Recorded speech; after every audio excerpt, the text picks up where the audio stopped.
நாங்கள் உண்மை ஊழியத்துக்கு வந்த ஆரம்பத்தில் 2012 வந்தோம். 2013 வரக்குள்ள பால்மா வாங்க கூட காசு இருக்காது.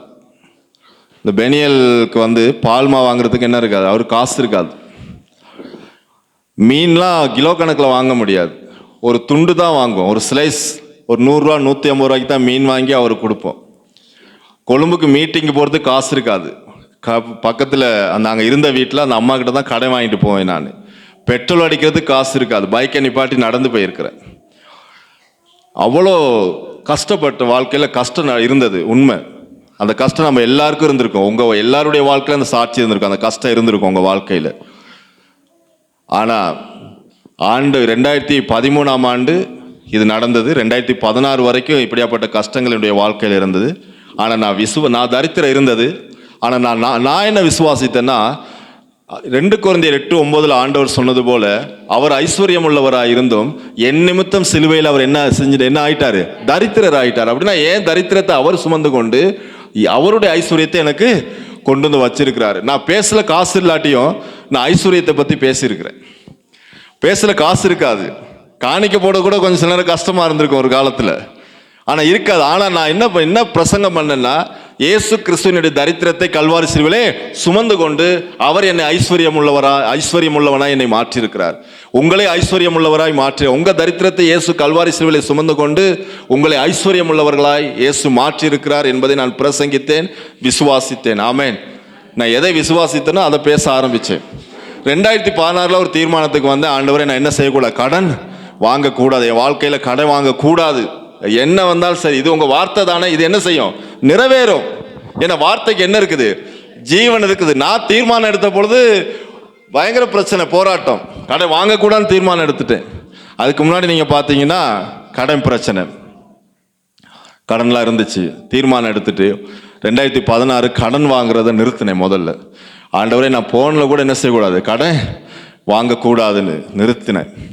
இப்போ 2025 வரைக்கும் ஆண்டவருடைய கிருபையினால கடனே இல்லாமல் ஆண்டவர் என்ன செஞ்சிருக்கிறாரு, வாழ வைக்கிறார். ஆமென். நான் சொல்கிறேன் பாருங்க, நம்ம பலனில் ஒன்றும் கிடையாது, நம்ம முயற்சியில் ஒன்றும் கிடையாது. நமக்கு ஒன்று தேவை, தேவ பக்தி உங்களுக்குள்ளே இருந்தா, தேவன் மேலே பக்தி இருந்தா, நான் சொல்லுகிறேன் ஆசீர்வாதமும் ஐஸ்வர்யம் உங்களை தேடி வரும். உலகத்தில் இருக்கிற பணக்காரவங்களுக்கு பணம் இருக்குது, ஆனால் என்ன இல்லை, பக்தி இல்லை. நமக்கு பாருங்க, ஆசீர்வாதமும் இருக்குது, ஐஸ்வர்யம் இருக்குது, பிளஸ் பக்தி இருக்குது. நீங்க தேவன் மேல வைக்கிற பக்தி தான் உங்களுக்கு ஆசீர்வாதத்தை கொண்டு வரும். தேவன் மேல வைக்கிற பக்தி தான் உங்களுக்கு ஐஸ்வர்யத்தை கொண்டு வரும். நீங்க தேவன் மேல பக்தி வைங்க. பக்தினா என்ன ஏங்க, பக்திங்கிறது நீங்க பாருங்க, நம்மளாம் எவ்வளோ நம்ம ஜீவனுள்ள ஆண்டவர் இல்லைங்களா. இயேசு கிறிஸ்து நமக்காக கல்வாரி சிலுவையிலே மரித்தார், அடக்கம் பண்ணப்பட்டார், மறுபடியும் 3ஆம் நாள் உயிர் திறந்து அவர் எப்படி இருக்கிறாரு, உயிரோடு இருக்கிறாருங்க. உயிரோடு இருக்கிற ஆண்டவர், உயிரோடு இருக்கிறார் இயேசு கிறிஸ்து.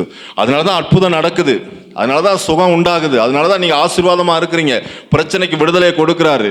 ஒரு இதுல சோர்ந்து போயிட்டு இருக்க மாட்டீங்க. ஆண்டவர் விழுந்து போற நேரம்லாம் தூக்கி எடுக்கிறாரு. ஏன்னா அவர் ஜீவனோடு இருக்கிறாரு, உயிரோடு இருக்கிறாரு.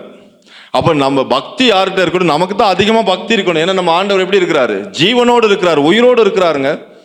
இயேசு நம்ம மேல வைத்த அன்பின் நிமித்தம் அவர் தன்னுடைய சரீரத்தையே சிலுவையில கொடுத்தாருங்க. அவரை ஈட்டில குத்துனாங்க, அவருக்கு முள்முடி வச்சாங்க, அவரை காரி துப்புனாங்க, அவரை கன்னத்துல அரைஞ்சாங்க இல்லைங்களா, அவரை தாடியை பிடிச்சி இழுத்தாங்க. ஏன், அவர் ரத்தம் சிந்தினார், 40 அடி சவுக்குல அடிச்சாங்க. யாருக்காக, நமக்காக அவர் அதெல்லாம் ஏற்றுக்கொண்டார். ஏற்றுக்கொண்டு சிலுவையில மரித்தார், அடக்கம் பண்ணப்பட்டார், மறுபடி 3ஆம் நாள் உயிர்த்தெழுந்தார். உயிர்த்தெழுந்ததுனால இயேசு கிறிஸ்துவை நம்ம விசுவாசிக்கிறோம். வேதம் சொல்லுகிறது, விசுவாசத்தினால நீதிமான் பிழைப்பான், கிரியைகளினால அல்ல. நம்ம செய்யற எந்த கிரியையினாலும் நம்ம நீதிமானாக முடியாது இல்லைங்களா. நம்ம செய்கிற கிரியைகளினால் நீதிமானாக முடியாது. நமக்காக ஒருவர் கிரியை செய்திருக்கிறார் சிலுவையில். நம்முடைய பாவங்களுக்காக அவர் மரித்திருக்கிறார், நம்முடைய அக்கிரமங்களுக்காக அவர் மரித்திருக்கிறார். ஆகவே அவரை நாம் விசுவாசிக்கும் பொழுது, அவர் செய்த கிரியை, இயேசு எனக்காக கல்வாரி சிலுவையிலே மரித்து அடக்கம் பண்ணப்பட்டு மறுபடி 3ஆம் நாள் உயிர்த்தெழுந்தார் என்பதை விசுவாசிக்கும் பொழுது நான் நீதிமானாகிறேன். என்னுடைய வாழ்க்கையில் தரித்திரமும் வெறுமை தான் நான் உணர்ந்து கொண்டே இருந்தேன். ஒரு வெறுமை எனக்குள்ள இருந்துச்சு. எனக்குள்ள எந்த ஒரு பூரணமாகலை, ஒரு திருப்தி இல்லை, ஏதோ ஒரு வெறுமையை உணர்ந்து கொண்டே இருந்தேன். ஆனால் பக்தி இருந்துச்சு. கடைசி வாழ்க்கையில் எல்லாம் முடிஞ்சிச்சு. 2008 ஜூன் மாதம் 26ஆம் தேதி இனி இந்த உலகத்திலே வாழக்கூடாதுன்னு ஒரு முடிவு எடுத்தேன் நான். அன்னைக்கு தான் ஆண்டவராக இயேசு கிறிஸ்து என்னை சந்தித்தார். ஆமென். ஒரு ஊழியக்காரர் மூலமாக, ஒரு பாஸ்டர் மூலமாக எனக்கு இந்த வேதத்தை கற்றுக் கொடுத்தார். எனக்காக ஜெபம் பண்ணார். முத நான் படித்த சங்கீதம் 91ஆம் சங்கீதத்தை போயிட்டு படிக்க சொன்னார். அந்த சங்கீதத்தை படித்த உடனே இந்த வெறுமையாக இருந்த இருதயம் பூரணமாய் நிரம்பிற்று. ஆமென். ஒரு தாகமாக இருந்து தண்ணி குடிச்சா எப்படி இருக்கும் பாருங்க, அந்த மாதிரி இந்த வெறுமையாக இருந்த என்னுடைய மனசு இந்த ஜெபத்தினாலும் வசனத்தினாலும் நிரம்பின உடனே எனக்கு ஒரு புத்துணர்ச்சி உண்டானது, ஒரு புது வாழ்வு உண்டானது. நான் கடைசியில் 12 சிகரெட் ஒரு நாளைக்கு ஸ்மோக் பண்ணுவேன். 2008 12 சிகரெட், கஞ்சா அடிச்சிருக்கிறேன், கசிப்பு குடிச்சிருக்கிறேன், சாராயம் குடிச்சிருக்கிறேன், பட்ட பாவங்கள் செஞ்சிருக்கிறேன். சொல்ல முடியாத மிக கேவலமான பாவங்கள்லாம் செய்த ஒரு மனுஷன் தான் நான். ஆனால் என்னைக்கு ஆண்டவர் என் உள்ளத்தில் வந்தாரோ அன்னைக்கு இந்த வெறுமையான இருதயத்தை பரிபூரணமாக மாற்றினார். ஆமென். இன்னைக்கு உங்க வாழ்க்கையிலும் வெறுமையா இருந்த இந்த இருதயத்தை ஆண்டவர் பூரணமாக, அவர் பரிபூரணமாக உங்க இருதயத்தை நிரப்புகிற தேவனாக இருக்கிறார். ஆமென். ஆகவே அன்னைக்கு தொடக்கம் நீங்க கவனிச்சீங்கன்னா இன்னைக்கு வரைக்கும் இந்த இயேசு கிறிஸ்து மேல இருக்கிற பக்தி இன்னும் வளர்ந்து கொண்டே போகிறது. ஆமென். நம்ம எதுவும் செய்ய தேவையில்லை. நாம செய்ய வேண்டியது அவருக்கு உண்மையா இருந்து அவரை தேடுவது. ஆமென். அதான் பக்தி. நம்ம சரீரத்தை காயப்படுத்தவோ வேதனைப்படுத்தவோ அல்லது நம்ம ஏதோ ஒன்று செஞ்சு தான் கடவுளுடைய ஆசீர்வாதத்தை பெறணுங்கிற கட்டாயம் கிடையாது. இயேசு கிறிஸ்து நமக்காக எல்லாவற்றையும் செய்து முடித்தார். நம்முடைய பாவங்களை மன்னித்து விட்டார். அவர் உண்மையிலே அந்த சிலுவையில் யார் செத்து இருக்கணும், யார் அடிச்சு கொண்டு இருக்கணும்? நம்மளை தான் கொண்டு இருக்கோம். ஏன்னா நம்ம தான் பாவி, அவர் பாவியில், அவர் தேவன், கடவுள். அவர் நமக்காக வந்து நம்ம சாக வேண்டிய இடத்துல இயேசு மரித்தார் நம்ம பாவத்துக்காக. ஏன் அவருக்கு தலையில முள்முடி வச்சாங்க? அந்த முள்முடி அவ்வளோ பெரிய முள்முடி, அதை தலையில வைக்கும்பொழுது அவர் ரத்தம் கொட்டுது இல்லைங்களா? யோசித்து பாருங்க. அந்த முள்முடியை ஏன் தலையில சூட்டினாங்க அப்படின்னா நம்முடைய சாபத்துக்காக. நம்ம தான் சபிக்கப்பட்டவர்கள், அவர் தேவன், ஆனால் நம்ம சாபத்தை அவர் சிலுவையில சுமந்து கொண்டார். அவருடைய 40 அடி சவுக்கில் அடிச்சாங்க இயேசுவை. சரீரம் முழுவதும் கிழிஞ்சு தொங்குது சரீரம், எலும்புகள் எல்லாம் என்னலாம். ஏன் அவ்வளவு அடி அவருக்கு? ஏன் அவ்வளவு வேதனை இயேசுவுக்கு? நம்முடைய வியாதிகள் தான் அவ்வளவு அடிகளையும் அவர் வாங்கினார். அவருடைய தழும்புகளாலே நாங்க சுகமானோம். அப்ப சுகமாக்கினார். நம்மனாலதான் அவர் அடி வாங்கினார். 40 அடி சவுக்கில் அடிச்சாங்க. எதற்காக? நமக்காக. ஏன்னா நம்முடைய வியாதிக்காக. இயேசு அவருடைய தழும்புகளாலே நம்முடைய வியாதிகளை சுகமாக்கினார். ஏன் அவர் சிலுவையில தொங்கினார்? நல்லா கவனிங்க. வேதம் சொல்லுகிறது நம்முடைய தரித்திரத்தை அவர் கல்வாரி சிலுவையிலே சுமந்து கொண்டார். ஏன் அவர் சிலுவையில தொங்கினார்னா நம்முடைய தரித்திரத்தினால தான் அவர் சிலுவையில தொங்கினார். ஆமென். இயேசு ஏன் மரித்தார்? நமக்கு ஜீவன் தரும்படியாக இயேசு மரித்தார். இவ்வளவு இயேசு நமக்காக செய்து முடித்து விட்டார். நாம செய்ய வேண்டியது இதை விசுவாசித்தா போதும். ஆமென். நம்ம ஆண்டவர் யார்கிட்டையும் வாங்குகிறவர் அல்ல. நம்ம ஏதாச்சும் ஆண்டவர் கொடுத்து திருப்திப்படுத்த முடியுமா அவரை? அவர் கொடுக்கிறவரா வாங்குகிறவரா? என்னைக்காவது உங்கள்கிட்ட ஏதாவது கேட்டு வாங்கியிருக்காரா ஆண்டவர்? உங்களுக்கு அள்ளி அள்ளி கொடுக்கிறார். கிள்ளி கொடுக்குற ஆண்டவர் அல்ல, அள்ளி கொடுக்குற ஆண்டவர். ஆமென். உங்களுக்கு தெரியும் உங்க வாழ்க்கையில நீங்க இருந்த காலத்து இருந்த ஆரம்பமும் இப்போ நீங்க பார்த்தீங்கன்னா உங்க வாழ்க்கையை எவ்வளவு தேவன் அற்புதம் செய்திருக்கிறார். ஆமென். அப்ப கிறிஸ்தவ வாழ்க்கைன்னா பக்தி நிறைந்த வாழ்க்கை. இயேசு நமக்காக செய்ததை, நமக்காக செய்த தியாகத்தை, அவர் நமக்காக கல்வாரி சிலுவையில செய்த அந்த மகா உன்னதமான காரியத்தை, அந்த பலியை நாம் விசுவாசிப்பதுதான் அவர் மேல் வைத்திருக்கிற பக்தி. ஆமென். அதனால தான் கிறிஸ்தவ வாழ்க்கையில பக்தி என்பது விசுவாசத்தினாலே வருகிறது, கிரியைகளினால அல்ல. நம்ம எந்த கிரியையும் செய்து தேவனை திருப்திப்படுத்த முடியாது. அப்படி திருப்திப்படுத்தி தான் நான் தான் முதலா இருப்பேன். ஏன்னா நான் தான் ரொம்ப என் வாழ்க்கையில நான் ரட்சிக்கப்படாத காலத்துல கடவுளை திருப்திப்படுத்தின ஒரு ஆள். ஆனா ஒண்ணுமே இல்லையே, எப்பயுமே என் இருதயம் வெறுமையா தான் இருக்கும். எங்க வீட்டில் எல்லாரும் பக்தி நிறைந்தவங்க தான். பூஜைக்கெல்லாம் அவ்வளவு செலவழிப்பாங்க, அவ்வளோ காசு செலவழிப்பாங்க, பணம் செலவழிப்பாங்க. பெஸ்ட் ஒரு மேசை முழுக்க எல்லாம் செஞ்சு வச்சிருப்பாங்க, தின்பண்டங்கள்லாம் பூஜைக்கு. ஆனா எந்த திருப்தி, வெறுமை இருந்துகிட்டே இருந்துச்சு எங்க வாழ்க்கையில, எங்க குடும்பத்துல எல்லாருக்குமே. ஆனால் அந்த வெறுமை எப்போ தெரியுங்களா போணுச்சு? இயேசு உள்ளே வந்த உடனே தான் அந்த வெறுமை வெளியே போனது. இப்பொழுது நாம் எல்லாரும் திருப்தியாக இருக்கிறோம். நீங்கள் உட்பட, நான் உட்பட, நம்ம எல்லாரும் பரிசுத்த ஆவியானோட நிறைவை பெற்று திருப்தியாக இருக்கிறோம். ஆமென். அந்த திருப்தி தான் உங்களுக்கு தேவை. அந்த திருப்தி உங்களுக்கு வந்துருச்சா நீங்கள் சந்தோஷமா இருப்பீங்க. ஆமென். அதனால தான் சொல்றார், போதும் என்ற மனதுடனே கூடிய தேவ பக்தியை மிகுந்த ஆதாயம். ஒரு கிறிஸ்தவர்கள் ஆசீர்வாதமாக இருக்கணும்னா என்ன தேவை?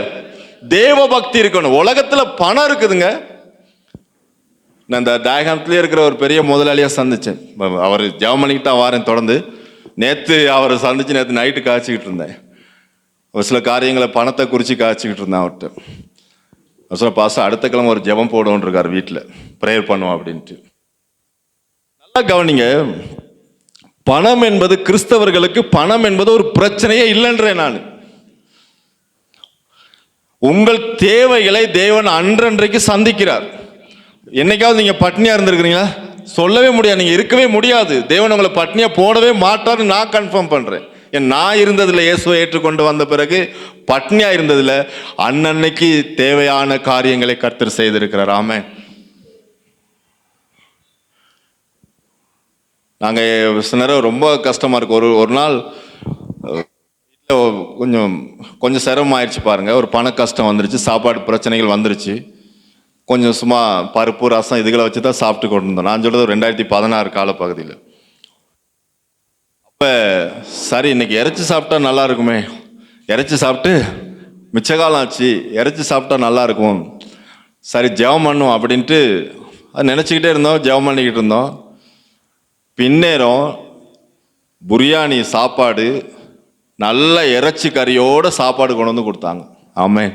எங்களுக்கு தெரியாது, ஆனால் அன்னைக்கு அந்த பின்னேரம் நாங்கள் என்ன விரும்பி கேட்டோமோ அதை ஒரு நபரூடாக ஆண்டவர் எங்களுக்கு அதை சந்தித்தார். நாங்கள் குடும்பமாக திருப்தியாக சாப்பிட்டோம் ஒரு காலத்தில். ஆமென். திருப்தி என்பது அவ்வளோ சீக்கிரமாக வராது. அதுக்கு தேவன் மேல் வைக்கிற நம்பிக்கையும் அந்த மன உறுதியும் தான் ஒரு மனுஷனுக்கு எண்ணத்தை கொண்டு வருகிறது. திருப்தி போதும் என்கிற மனதை கொண்டு வருகிறது. ஆமென். போதும் என்கிற மனது. அப்புறம் நீங்கள் கவனிச்சிங்கன்னா நம்முடைய தேவன் வந்து பாருங்க, நம்ம வந்து சரியான இடத்துல, அதாவது திருப்தி என்பது தேவன் நம்மை சரியான இடத்திலும் பதவியிலும் சூழ்நிலைகளிலும் வைத்திருக்கிறார் என்று விசுவாசிப்பதினால் வருகிறது. அதாவது தேவன் நம்மை வந்து இப்போ இன்னைக்கு தேவன் வந்து உங்களை நீங்க இருக்கிற நிலையில தேவன் உங்களை சரியான இடத்துல தான் வைத்திருக்கிறார் என்பதை நீங்கள் விசுவாசிக்கணும். ஆமென். தேவன் மேல விசுவாசமா இருந்தா, இன்னைக்கு நான் விசுவாசிக்கிறேன், என்ன தேவன் சரியான இடத்துல வைத்திருக்கிறார், சரியான பதவியில வைத்திருக்கிறார், சரியான சூழ்நிலையில என்னை வைத்திருக்கிறார், அதுல நான் திருப்தியா இருக்கிறேன். ஆமென். நான் இந்த பகுதிக்கு வந்திருக்கிறேன், நான் இந்த சபையில ஊழியர் செய்கிறேன், உங்களை வழி நடத்துகிறேன், இந்த பகுதியில் சுவிசேஷத்தை அறிவிக்கிறோம், இந்த பகுதியில் ஆண்டவருடைய ஊழியத்தை செய்கிறோம். நான் அந்த விஷயத்தில் எப்படி இருக்கிறேன்? திருப்தியாக இருக்கிறேன். போதும், கர்த்தரை கொண்டு வந்திருக்கிறேன். அது கர்த்தராலே கொண்டு வந்து கர்த்தராலே நான் நடத்தப்படுகிறதுனால என்ன சூழ்நிலை வந்தாலும், என்ன பிரச்சனை வந்தாலும், என்ன போராட்டம் வந்தாலும் கர்த்தர் மேல் வைத்திருக்கிற விசுவாசத்தில் நான் எப்படி இருக்கிறேன்? திருப்தியாக இருக்கிறேன். அப்ப நீங்க இன்னைக்கு இருக்கிற விதம், இன்னைக்கு நீங்க எப்படி இருக்கிறீங்க? அது தேவன் இன்னைக்கு உங்களை இந்த விதமா தான் வச்சிருக்கிறாரு. நீங்க என்ன தொழில் செய்றீங்க, அந்த தொழிலை யாரு கொடுத்தது? தேவன் கொடுத்திருக்கிறார். அதுல நீங்க திருப்தியா இருங்க. இன்னைக்கு என்ன சூழ்நிலையில இருக்கிறீங்க, அந்த சூழ்நிலை நீங்க எப்படி இருக்கணும்? திருப்தியா இருங்க. இன்னைக்கு என்ன பதவியில இருக்கிறீங்க, என்ன வேலை செய்றீங்க, அந்த வேலையை தேவன் தான் கொடுத்தாரு, அதுல திருப்தியா இருங்க. ஆமென். நீங்க இருக்கிற இடம், எந்த இடத்துல உங்களை கர்த்தர் வச்சிருக்கிறாரு, கர்த்தர் தான் அந்த இடத்துல வச்சிருக்கிறாரு. ஆமென். அதுல திருப்தியா இருங்க. ஆமென். இது ரொம்ப முக்கியம். நமக்கு நிறைய பேத்துக்கு என்ன இருக்கான்னா, திருப்தி அடையாத மனசு தான் இருக்கும் நிறைய பேத்துக்கு. இந்த மனசு என்ன செய்யாது? திருப்தி அடையவே அடையாது. எனக்கு நல்ல வேலையை, எனக்கு கொடுத்த வேலை கர்த்தரால் கொடுக்கப்பட்ட வேலை, அதுல நான் திருப்தியா இருக்கிறேன். நான் இருக்கிற இடம், வீடு கர்த்தர் கொடுத்தது, அதுல நான் என்ன இருக்கிறேன்? அது குடிசையா இருந்தாலும் சரி, பங்களாவா இருந்தாலும் சரி, அது எனக்கு கர்த்தர் கொடுத்தாரு, அதுல நான் திருப்தியா இருக்கிறேன். ஆமென். எனக்கு வேலை, நான் எஸ்டேட்ல வேலை செய்யறேன்னா, அல்லது விவசாயம் பண்றேன்னா, அல்லது அரசாங்க தொழில் செய்யறேன்னா, அல்லது வியாபாரம் செய்யறேன்னா, என்ன வேலையா இருந்தாலும் எனக்கு கர்த்தர் தான் கொடுத்திருக்கிறாரு. கொடுத்த வேலை கர்த்தர் கொடுத்தது, அந்த வேலையில நான் திருப்தியா இருக்கிறேன். இன்னைக்கு சூழ்நிலையில நீங்க இன்னைக்கு சூழ்நிலையில எப்படி இருக்கிறீங்க? இன்னைக்கு சூழ்நிலை உங்களுக்கு எப்படி இருக்குது? இன்னைக்கு போதுமானதா இல்லையா? அதுல திருப்தியா இருங்க. ஆமென். ஏன்னா ஆண்டவர் இன்னைக்கு உங்களை போஷிப்பார். இன்னைக்கு உங்களுக்கு 1000 ரூபா தான் இருக்குதா? திருப்தியா இருங்க. இன்னைக்கு 100 ரூபா தான் உங்க கையில இருக்குதா? எப்படி இருங்க? திருப்தியா இருங்க. ஏன்னா இந்த 100 ரூபா ஒரு நாள் எப்படி மாறும்? 1000-ஆ மாறும், 1000 10,000-ஆ மாறும், 10,000 1,00,000-ஆ மாறும். ஏன்னா அதை மாற்றக்கூடியவர் கர்த்தர். ஏன்னா நம்ம இருக்கிற மாதிரி இப்ப இல்லை, யாருமே வந்த மாதிரி நீங்க யாருமே இல்லை. ஏன்னா ஒண்ணுமே இல்லாம வந்த நம்மளை தான் ஆண்டவர் என்ன செஞ்சிருக்கிறார்? ஆசீர்வதித்து உயர்த்தி வைத்திருக்கிறார். அப்ப இன்ன சூழ்நிலையில என்ன இருக்குது? இன்னைக்கு ரசம் தான் சாப்பாடா, பருப்பு கறி தான் சாப்பாடா, திருப்தியா இருங்க. ஆமென். இல்லாட்டி பிரியாணி தான் இன்னைக்கு சாப்பாடா, கர்த்தருக்கு சோஸ்திரம், திருப்தியா இருங்க. அப்ப இருக்கிறதுல நீங்க திருப்தியா இருக்கணும். அப்போ நல்லா கவனிங்க. அது எப்படி வரும் அப்படின்னா விசுவாசத்துல தான் வரும். நான் தேவன் மேல வைத்திருக்கிற விசுவாசம் இல்லைங்களா. ஆண்டவர் தான் இன்னைக்கு இந்த நாளை தந்திருக்கிறாரு. இந்த நாளில் அவர் தான் எனக்கு சாப்பாடு கொடுக்குறாரு. இன்னைக்கு அவர் தான் என்னை போஷிப்பார். என்னோட பண தேவைகளை அவர் தான் சந்திப்பார். என்னோட தொழிலை அவர் தான் ஆசீர்வதிப்பார். என் குடும்பத்தை அவர் தான் பாதுகாப்பார். நான் இருக்கிற இடம், நான் இருக்கிற வீடு, என்னுடைய வருமானம் எல்லாமே என் ஆண்டவர் கொடுத்தது. ஆண்டவர் குறைவாக கொடுத்தாலும் கூட கொடுத்தாலும் ஆண்டவர் தான் கொடுக்குறாருங்கிற திருப்தி உங்களுக்கு வேணும். ஒவ்வொரு நாளும் ஒவ்வொருத்தரையும் போஷிக்கிறாருங்க. ஆமென். ஒருவேளை உங்களுக்கு குறைவா இன்னைக்கு கிடைச்சா நீங்க நம்புங்க, ஆண்டவர் இன்னைக்கு அவர் தான் கொடுத்திருக்கிறார். ஆமென். ஏன்னா அதுக்கு மிஞ்சி நம்மள யோசிக்க முடியாது. கூட கிடைக்குதா, இன்னைக்கு கர்த்தர் எனக்கு என்ன செஞ்சிருக்கா, கூடுதலா அதிகமா கொடுத்திருக்கிறார். ஆமென். பாருங்க உங்க வாழ்க்கையில எவ்வளவு அற்புதங்கள் நடக்கு தெரியுமா உங்களுக்கு. கண் முன்னாடி எவ்வளவு எல்லாம். நம்ம எதுக்கு போதும் என்ற மனது ஒரு விசுவாசிக்கு இருக்கணும். ஆமென். இந்த போதும் என்ற மனது இல்லாட்டி மனது அலைப்பாயும், மற்றவங்களை பார்த்து இச்சிக்கும் இல்லைங்களா. நிறைய பேர் பாருங்க வேலைக்கு போக மாட்டாங்க, வீட்டிலே இருப்பாங்க, உழைக்க மாட்டாங்க. ஆனால் என்ன சொல்லுவாங்க, அவங்க பாருங்க அவர் அப்படி சம்பாதிக்கிறாருங்க, அங்கே பாருங்க அவர் அப்படி இருக்கிறாரு, அங்கே பாருங்க அவர் வாகனம் வாங்குறாரு, வேன் வாங்குறாரு, கார் வாங்குறாரு, அவர் நிறைய பேங்க் பேலன்ஸ் வச்சிருக்கிறாரு, அவர் அவ்வளோ சம்பாதிக்கிறாரு. யார் அப்படி சொல்லுவான்னு பாருங்க, இந்த உழைக்க முடியாத சோம்பேறிகள் தான் அப்படி சொல்லுவாங்க. ஆமே. ஆண்டவர் எல்லாருக்குமே உழைக்கிறதுக்கு என்ன செஞ்சிருக்காரு, பலனை கொடுத்திருக்கிறாரு, சரீரத்தை கொடுத்திருக்கிறாரு, எல்லாமே. அப்ப அவங்க என்ன செய்யணும், உழைக்கணும். ஏன்னா வேதம் சொல்லுறது வேலை செய்யாம நம்மள சாப்பிட கூடாது. நீங்க எல்லாரும் வேலை செய்யணும். அப்ப நீங்க வேலை செய்ய முயற்சி பண்ணும் பொழுது தேவன் ஐஸ்வர்யத்தை சம்பாதிக்கிற பலனை என்ன செய்யறார், உங்களுக்கு தருகிறார். ஆமென். அப்ப நம்ம ஒருவேளை நீங்க அதுக்கு நம்ம ஜெபம் பண்ணணும். ஆண்டவரே நல்ல வேலை இல்லாதவங்களுக்கு நல்ல வேலை கிடைக்கணும். ஆமென். நல்ல பலவீனமாக இருக்கிறவங்களுக்கு நல்ல ஐஸ்வர்யத்தை சம்பாதிக்கிற பலன் கிடைக்கணும். நல்ல வேலை செய்கிற அந்த பலன் உண்டாகணும். அதெல்லாம் யார் கொடுப்பாங்க, ஆண்டவர் கொடுப்பார். ஆமென். நீங்கள் ஃபீல் பண்ணக்கூடாது. அதை நான் சொல்கிறேன், இன்றைக்கி என்ன நிலைமையில் இருக்கிறீங்களோ அந்த நிலைமையில் இது ஆண்டவர் தான் என்ன இந்த நிலைமையில் வச்சிருக்கிறாரு இல்லைங்களா. ஆண்டவர் தான் இன்னைக்கு நான் அப்படி இருக்கிறேன், அது ஆண்டவருக்கு தெரியுமா தெரியாதா. சரி, நீங்கள் இப்படி இருக்கிறது ஆண்டவருக்கு தெரியுமா தெரியாதா, தெரியுமா தெரியாதுங்களா. வானத்தை பூமி படைச்ச ஆண்டவருக்கு தெரியும்ல. நாளைக்கு அதே இன்னைக்கு உங்களை இந்த நிலைமையில வச்சு பார்க்குற ஆண்டவர் தான் நாளைக்கு உங்க லைஃபை உங்க வாழ்க்கையை மாற்ற போகிறார். ஆமென். அவ இருக்கிற நிலையில நாம சந்தோஷமா இருக்கணும், சமாதானமா இருக்கணும். அதான் போதும் என்ற மனது. இது விசுவாசத்தினாலே வருகிறது. சரி, நமக்கு ஆண்டவர் கெட்டதை எதுவுமே கொடுக்கிறதே இல்லை. ஆண்டவர் கெட்டதை கொடுத்தாருன்னா அவர் ஆண்டவராக இருக்க முடியாது. நம்ம ஆண்டவர் நமக்கு எல்லாவற்றையும் நல்லதை தான் தர்றாரு இல்லைங்களா. நமக்கு எல்லாமே எப்படி தர்றாரு, நல்லதை தான் தர்றாரு, நன்மையானதை தான் தர்றார். நம்ம திருப்தியை தர்றது ஆண்டவர் தான் இல்லைங்களா. இந்த பாருங்க, இஸ்ரவேல் ஜனங்கள் வனாந்தரத்தில் வந்தாங்க. 40 வருஷம் வனாந்தரத்தில் இருந்தாங்க. அவங்களுக்கு 40 வருஷம் என்ன தேவை, சாப்பாடு தேவை. அப்போ பசி. ஆண்டவர்கிட்ட கேட்குறாங்க, மோசை கிட்ட கேட்குறாங்க. மோசை ஆண்டவர்கிட்ட கேட்குறாரு. ஆண்டவர் என்ன செய்றாரு, 40 வருஷம் அவங்க சாப்பிட்றதுக்கு வானத்து மன்னாவை வர்ஷிக்கிறார், போஷிக்க கொடுக்கிறார். எத்தனை வருஷம் சாப்பிட, 40 வருஷம். யோசித்து பாருங்க, அது டேஸ்ட் எப்படி தெரியுங்களா. வேதம் சொல்லுகிறது அது சுவை தேனிட்ட பணியாரமா. தேனில் பணியாரம் சுட்டு சாப்பிட்றீங்களா, தேனில் அந்த மாதிரி டேஸ்டா, தேனிட்ட பணியாரம் போல இருக்குமா அந்த மன்னா. அதை எத்தனை வருஷம் கொடுத்தாரு, 40 வருஷமா போஷிக்க கொடுத்தாரு. ஆனாலும் ஜனங்கள் என்ன செய்தாங்க, அதுல திருப்தி அடையவே இல்லை. திருப்தி அடையாதனால என்ன செஞ்சாங்க, முறுமுறுத்தாங்க. ஏன் அதுல திருப்தி அடையல, திருப்தி அடையாம என்னத்தை கேட்டாங்க, அவங்க கேட்டாங்க, ஆண்டவரே எங்களுக்கு இறைச்சி வேணும். என்ன கேட்டாங்க, இறைச்சி வேணும். ரைட், இறைச்சி தானே வேணும். ஆண்டவர் லட்சக்கணக்கான காடைகளை கொண்டு கொடுக்குறாரு. கிட்டத்தட்ட 30 லட்சம் ஜனங்களுக்கு இறைச்சி கொடுக்குறாரு சாப்பாடு. எத்தனை லட்சம் ஜனங்களுக்கு, நம்ம வீட்டில் 5 பேத்துக்கு சமைக்கிறதுக்கு பெரிய கஷ்டமா இருக்குது. ஆண்டவர் எத்தனை லட்சத்துக்கு, 30 லட்சம் பேத்துக்கு இறைச்சி கொண்டு கொடுக்குறாரு. எல்லாரும் திருப்தியாக இறைச்சி சாப்பிட்டாங்க. ஆமென். ஆனா இறைச்சி சாப்பிட்டு அதுல திருப்தியா சாப்பிட்டாங்க. ஆண்டவர் திருப்தியா தான் கொடுத்தாரு. ஆனா இவங்களுக்கு இன்னும் என்ன இல்லை, திருப்தி இல்லை. அதனால மோசையை முறுமுறுக்க ஆரம்பிச்சிட்டாங்க. பிரச்சனை வந்தகைக்கே மோசையை முறுமுறுத்துருவாங்க. ஏன் மோசே இங்க எங்களை எகிப்திலிருந்து ஏன் கூட்டிட்டு வந்த, இங்க அங்க பிரத குழி இல்லைன்னா கல்லர் இல்லைன்னா இங்க கொண்டு வந்த, இங்க அங்கே இருந்தாலும் சாவுதான், இங்கே இருந்தாலும் சாவுதான், ஏன் இங்க கூட்டிட்டு வந்தேன்னு முறுமுறுக்க ஆரம்பிச்சிட்டாங்க. ஒரு மேல வனாந்திரத்துல போறாங்க. போகல, எல்லாத்துக்கும் ஜனங்களுக்கு தண்ணி தாகம். அப்போ எல்லாரும் முறுமுறுக்க ஆரம்பிச்சிட்டாங்க. ஐயோ, எங்களுக்கு தண்ணி இல்லை, இந்த வானாந்தரத்தில் ஒன்றும் இல்லை, இங்கே கொண்டு வந்துட்டு சாக கொண்டு வந்துட்டு மோசையை முறுமுறுத்தாங்க. அப்போ ஆண்டவர் சொல்கிறார் மோசைக்கிட்ட, நீ என்ன செய்ய, இந்த கண்மலையை பார்த்து பேசு அப்படின்னு சொன்னார். இவங்க முறுமுறுக்கிற இதில் மோசைக்கு கோவம் வந்துருச்சு. கோவம் வந்த உடனே என்ன செஞ்சார், கோலில் கண்மலையை அடிச்சிட்டாரு. கண்மலைன்னா என்னது, கல்லுப்பாறை. ஒரு வனாந்தரம், பாலைவனத்தில் எங்கேயாவது தண்ணி இருக்குமா? தண்ணி இருக்காது. ஒரு கல்லுப்பாறையை பார்த்து பேச சொல்றாரு. கல்லுப்பாறைன்னா மலையோட சேர்ந்த கல்லுப்பாறை கிடையாது. நீங்க இந்த கல்லுப்பாறை எப்படி, கண்மலைன்னா எப்படி நினைக்கிறீங்கன்னா, வேதத்தில் அடிப்படையில் பார்க்கணும். நம்ம என்ன நினைக்கிறோம்னா, இப்போ பாருங்க, ஊத்து தண்ணியெல்லாம் வரும் மலைகள்ல இருந்து, நம்ம பார்த்துருக்குறோம். எப்படி வரும், ஒரு மலையோட சேர்ந்த கல்லுப்பாறை இருக்கும், கல்லுப்பாறை சந்தில தான் ஊத்து தண்ணி வரும். இந்த கல்லுப்பாறை மலையோட சேர்ந்த கல்லுப்பாறை கிடையாது. இது தனியா ஒரு இடத்துல இருக்குது. இங்கிட்ட எல்லாம் இடவெளி சுத்தி இடம் இருக்குது, தனியா ஒரு இடத்துல நடுவில் இருக்குது இந்த கல்லுப்பாறை. எந்த மலையும் சார்ந்து இல்லை. அந்த கல்லுப்பாறையை தான் அடிக்க சொன்னார். அப்போ தண்ணி வரதுக்கு வாய்ப்பு இருக்குதா? எங்க மலையில சார்ந்துருந்தா வரலன்னு சொல்லலாம், மலையோட சேர்ந்து வருதுன்னு சொல்லலாம். இந்த கல்லுப்பாறை மலையோட சேர்ந்தது இல்லை, ஒரு ரவுண்டா ஒரு கல்லுப்பாறை இருக்குது, சுத்தி பாலைவனம். அந்த கல்லுப்பாறையை ஆண்டவர் அந்த கண்மலையை பார்த்து பேச சொன்னார். மோசை அடிச்சாரு.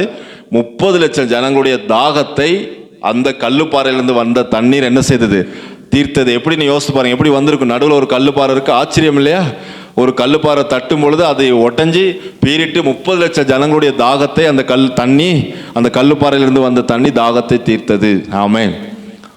அதுலயும் அந்த ஜனங்கள் என்ன செய்யல, திருப்தி அடையவே இல்லை, முறுமுறுக்கிறாங்க. அப்ப நம்ம எப்பொழுதுமே என்ன செய்யக்கூடாது, திருப்தி இல்லாத ஜனங்கள் தான் முறுமுறுக்கிறது கூட. ஆண்டவர் இந்த நிலைமையில வச்சிருக்கிறாரா, திருப்தியா இருங்க. ஆமென்.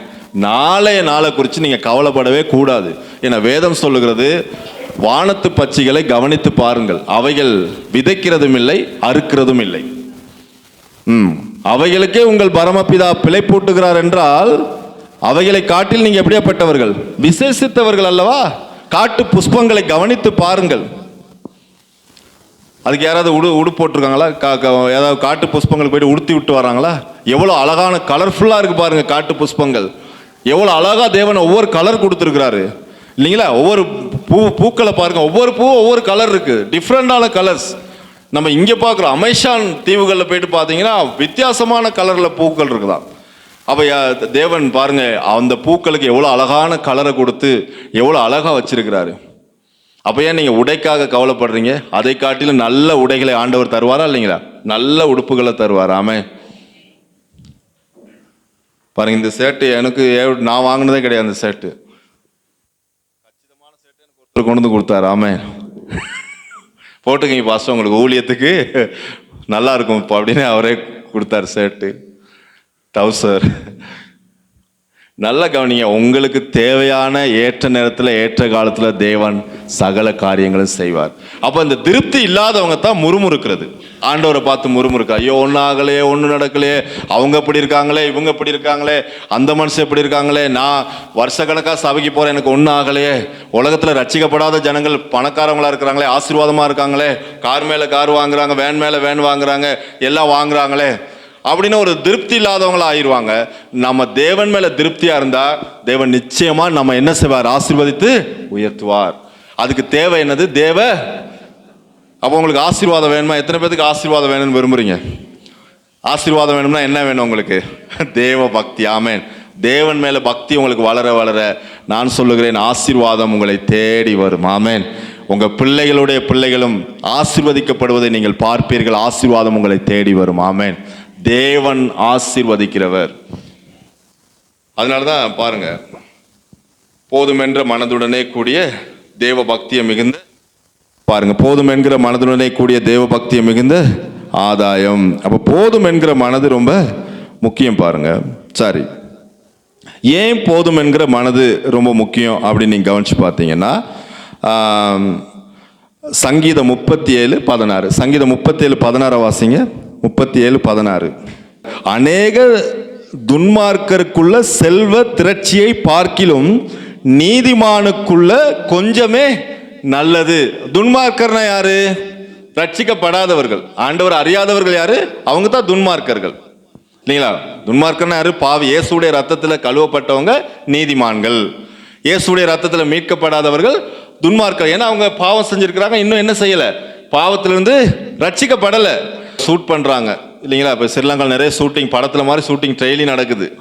போகிறாங்க, நிப்பாட்டுறாங்க, ஷூட் பண்ணிட்டு வராங்க. கண்ட்ராக்ட் 10 லட்சம் 5 லட்சம் கண்ட்ராக்ட், பார்த்தால் ஓகே, கண்ட்ராக்ட் கொடுக்குறாங்க. அவன் போய் ஷூட் பண்ணிட்டு வரான், 10 லட்சத்தை வாங்கிட்டு போயிடுறான். சும்மா அப்படி அமுக்குறான் 10 லட்சம். அவனை சொல்ல முடியுமா கடவுளுடைய ஆசீர்வாதம்னு? என்ன நடக்கும் கடைசியா?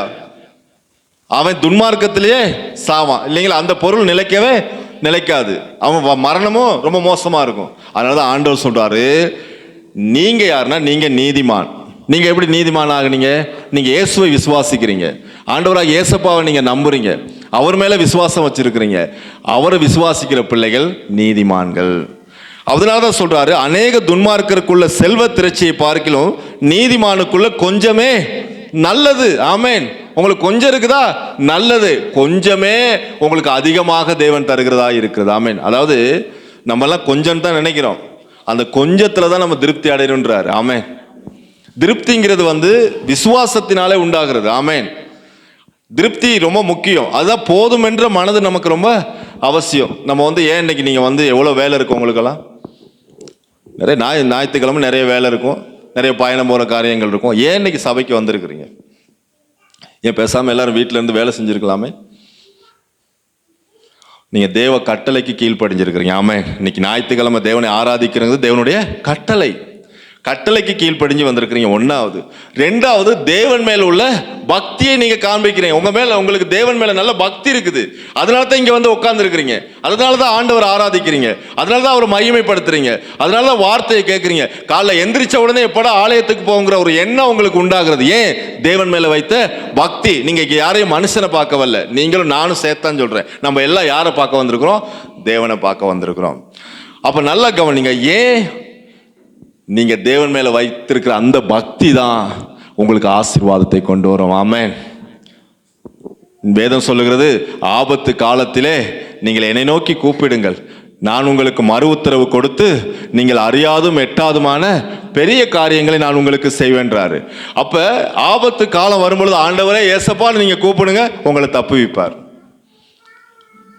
எவ்வளவு பெரிய ஆபத்தா இருக்கட்டும், உங்களை தப்புவிப்பார். ஆமென். எனக்கு தெரிய ஒரு சகோதரன் பாருங்க, அவர் 3 பிள்ளைகள், கொழும்புல தான் வேலை செஞ்சார். நல்ல கொழும்புல நல்ல வேலை செஞ்சார், நல்லா இருந்தார், செல்வாக்காக இருந்தார். அவருக்கு இடையில வருத்தம் வந்துருச்சு, உடம்பெல்லாம் ரொம்ப வலி, வருத்தம் நெஞ்சு வலியெல்லாம் வந்துச்சு.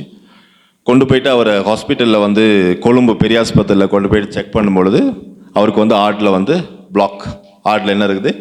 பிளாக் இருக்குது, ஒரு அட்டாக் வந்திருக்குது. அப்புறம் அவர் ரொம்ப உடஞ்சி போயிட்டார். அதன் நிமித்தமாக ரொம்ப உடஞ்சிட்டார். நல்லா இருந்து இப்படியெல்லாம் இருந்தோம், இந்த மாதிரி ஒரு வருத்தம் வந்துருச்சுன்னு ரொம்ப உடஞ்சிட்டார். உடஞ்ச பிறகு ரொம்ப நாளுக்கு நாள் அவர் கொஞ்சம் சரி நினச்சி அவர் கவலை. திரும்ப கிளினிக் போட்டாங்க, திரும்ப செக் பண்ண ஹாஸ்பிட்டலுக்கு அடிக்கடி வர சொல்லிடுவாங்க. கிளினிக் போட்டாங்க, மருந்து வெளியில் எழுதி கொடுத்து மருந்து வெளியில் வாங்கணும், நிறைய செலவு, நிறைய டைம் ஸ்பெண்ட் பண்ணணும். போயிட்டு கொழும்புலாம் கிளினிக்கெல்லாம் போனால் காலையில் போனால் அன்றைக்கி தான் பார்க்க முடியும், அவ்வளோ க்ரோட் இருப்பாங்க. சோர்ந்துட்டார், கவலை. ஆனால் ஒரு நாள் இங்கே வந்தார், சர்ச்சுக்கு அதுக்காக ஜெபம் பண்ணுறதுக்காக வந்தார். அவர் இங்கே இருந்து அவர் ப்ரே பண்ணிக்கிட்டு நான் சொன்னேன், ஆண்டவர் அவருடைய தழும்புகளாலே நம்மளை என்ன செஞ்சிருக்காரு? சுகமாக்கிறேன். எனக்கிட்ட எந்த வல்லமையும் கிடையாது, ஆனால் ஆண்டவருடைய வார்த்தைக்கு அந்த வல்லம் இருக்குது. ஆமென்.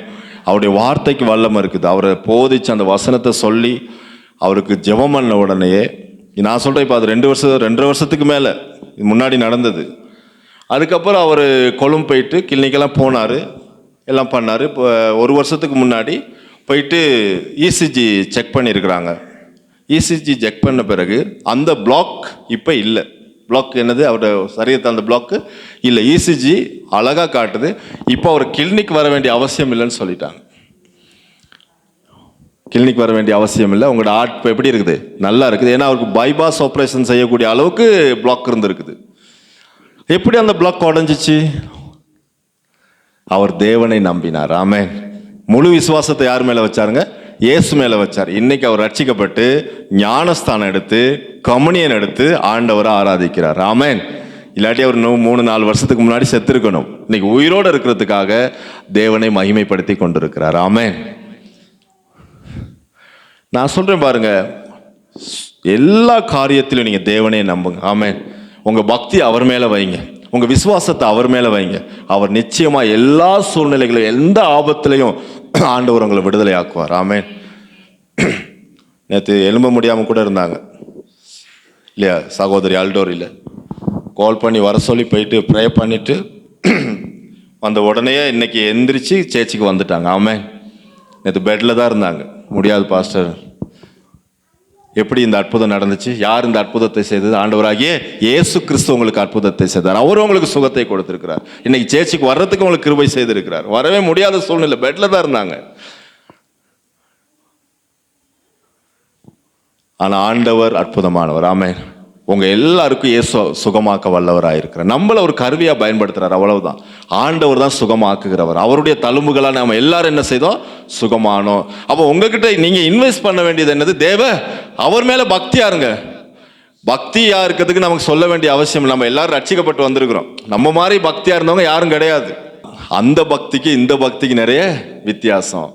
அந்த பக்தி நம்ம சரீரத்தை ஒடுக்கி, சரீரத்தை வருத்தி பக்தியை செலுத்தி காட்டுறோம். நம்ம எப்படி பக்தியா இருக்கணும் காட்டுறோம்.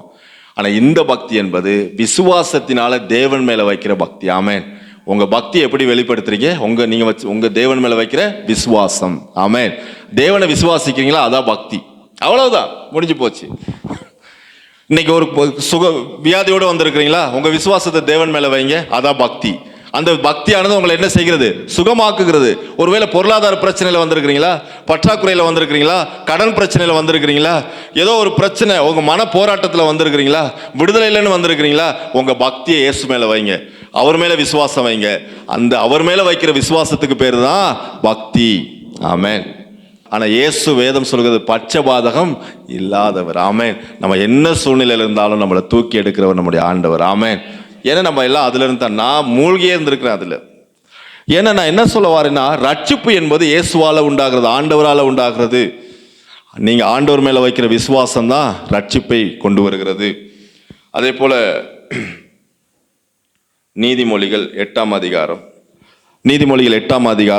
18 to 21 வரைக்கும் வாசிப்போம். ஐஸ்வர்யமும் கனமும் நிலையான பொருளும் நீதியும் என்னிடத்தில் உண்டு. ஆண்டவர் சொல்றாரு, அவர்கிட்ட என்ன இருக்குதா? ஐஸ்வர்யம் இருக்குது, கனம் இருக்குது, நிலையான பொருள், நீதி ஆண்டவர்கிட்ட இருக்குது. சொல்றாரு, என்னிடத்தில் உண்டு. பொன்னையும் தங்கத்தையும் பார்க்கிலும் என் பலன் நல்லது. ஆண்டவர் சொல்ற, பொன்னையும் தங்கத்தையும் பார்க்கிலும் ஆண்டவருடைய பலன் நல்லதான். அவருடைய பலன் என்னது? அவருடைய கிருபை, அவருடைய தயவு, அவருடைய இரக்கம், அவருடைய சமாதானம், இல்லைங்களா? அவர் மேல வச்சிருக்கிற விசுவாசம், அதான் அவருடைய பலன். தேவனுடைய பலன் அதுதான். அது ரொம்ப நல்லதுங்கிறாரு. ஏன்னா நம்ம எது முக்கியம்? நீங்க எதை விரும்புவீங்க? நான் சொல்றேன், 1 கோடி ரூபாய் கொண்டு வர்றாரு, இந்தாங்க நீங்க 1 கோடி ரூபாயை வாங்கிக்கங்க, ஆனா உங்க உயிர் எனக்கு வேணும் அப்படின்னா நீங்க 1 கோடி ரூபாயை வாங்கிட்டு உயிரை கொடுப்பீங்களா? எடுத்துட்டு ஓடியா, என் உயிர் தான் எனக்கு முக்கியம்னு சொல்லுவீங்களா? எது முக்கியம்? 1 கோடி ரூபாய் முக்கியமா, உயிர் முக்கியமா? ஜீவன் தான் முக்கியம் இல்லையா? அப்ப ஆண்டவர் நமக்கு ஜீவனை கொடுக்கிறார். ஆமென். அந்த ஜீவன் இருந்தாதான் நம்ம ஐஸ்வர்யத்தை என்ன செய்யலாம்? சம்பாதிக்கலாம், ஐஸ்வர்யத்தோடு வாழலாம். முதல்ல நம்ம ஐஸ்வர்யத்தை சம்பாதிக்கிறதுக்கு பலன் தேவை. அந்த பலனை கர்த்தர் நமக்கு கொடுக்கிறார். ஆமென். எங்க காசு எப்பயும் சம்பாதிச்சுக்கலாங்க, சம்பாதிக்கலாமா இல்லைங்களா? காசை கொடுப்பாரா இல்லையா ஆண்டவர்? நீங்க சாப்பிட்டு திருப்தியாகி போக மிச்சமும் எடுக்க வைப்பார் ஆண்டவர். நீங்க பேங்க்லயும் பேலன்ஸ் வச்சுக்கலாம். அந்த அளவுக்கு ஆண்டவர் உங்களை ஆசீர்வதிக்க போறார். ஆமென். அதுல எந்த மாற்றமும் கிடையாது. கர்த்தர் என்ன சொன்னதை நிறைவேற்றுகிறவர். ஆனா நல்லா கவனிங்க, நமக்கு முக்கியமா தேவை, நமக்கு நிம்மதி தேவை, சந்தோஷம் தேவை, சமாதானம் தேவை, ஐஸ்வர்யத்தை சம்பாதிக்கிற பலன் தேவை, இல்லைங்களா? நமக்கு திருப்தி தேவை, போதுமென்ற மனது தேவை, எல்லா சூழ்நிலையிலும் மனரம்யமாக வாழக்கூடிய நமக்கு அந்த இருதயம் தேவை. அப்படி நம்ம போதுமென்கிற மனது இருக்கும் பொழுது தேவனே நம்மை ஆசீர்வதித்து உயர்த்துகிறார். ஆமென். அவரே உயர்த்துகிறார். அவரே நம்மை உயர்த்தி அழகு பார்க்கிற தேவன் தான் ஆண்டவராகிய இயேசு கிறிஸ்து. அதனால தான் சொல்றார், ஐஸ்வர்யமும் கனமும் நிலையான பொருளும் நீதியும் என்னிடத்தில் உண்டு. பொன்னையும் தங்கத்தையும் பார்க்கிலும் என் பலன் நல்லது, சுத்த வெள்ளியை பார்க்கிலும் என் வருமானம் நல்லது. என்னை சிநேகிக்கிறவர்கள் மெய்ப்பொருளை சுதந்திரிக்கும்படிக்கு. என்ன பொருளா? என்னை சிநேகிக்கிறவர்கள் என்ன பொருளை மெய்ப்பொருள். மெய்ப்பொருள்னா சரி, பணம் மெய்ப்பொருளா உலக பொருளா? எங்க பணம்னா என்ன அப்படின்னா, நான் சிம்பிளா சொல்றேன். நம்ம நிறைய பேர் பணம் தானே, பணம்னு அது பின்னாடி போயிட்டு விழுந்து போயிடுவாங்க. ஒரு வெள்ளை பேப்பரை ஒரு அச்சுக்கு அனுப்புறாங்க. அது போயிட்டு என்ன செய்யுது, வெளியே வரும்பொழுது என்ன பேப்பரா வருது? ஒரு கலர் பேப்பரா வருது. வெள்ளை பேப்பர் என்ன பேப்பரா வருது? கலர் பேப்பரா வருது. அந்த கலர் பேப்பர்ல ஒரு பெருமானம் போடுறாங்க. ஒரு 1000 500 5000 போடுறாங்க. அந்த கலர் பேப்பர் ஆகி அதுக்கு பெருமானம் போட்ட பிறகு அது என்ன ஆயிருது? ஒரு பெருமதி ஆயிருது. மற்றபடி பணம் என்பது ஒரு பேப்பர் தான். ஆமென். பேப்பர்ல அச்சடிச்சு வருது. வெள்ளை பேப்பர் கலர் பேப்பரா வருது. அதுக்கு பேர் தான் என்னது? பணம். நம்ம பணத்தை வேதம் சொல்லுது, பண ஆசை எல்லா தீமைக்கும் வேறா இருக்குது. உங்களுக்கு தேவையான பணத்தை கர்த்தர் தருவார். இப்ப வேதம் என்ன சொல்லுகிறதுனா, பணம் மெய்ப்பொருள் அல்ல. இன்னைக்கு நாளைக்கு உங்ககிட்ட இருக்கும், நாளைக்கு வேற ஒருத்தர்கிட்ட போயிடும். இல்லைங்களா? கரெக்டு தானே? எத்தனையோ இன்னைக்கு லட்சாதிபதிகள்லாம் என்ன செஞ்சுட்டாங்க? கோடீஸ்வரர்கள்லாம் விழுந்து போயிட்டாங்க.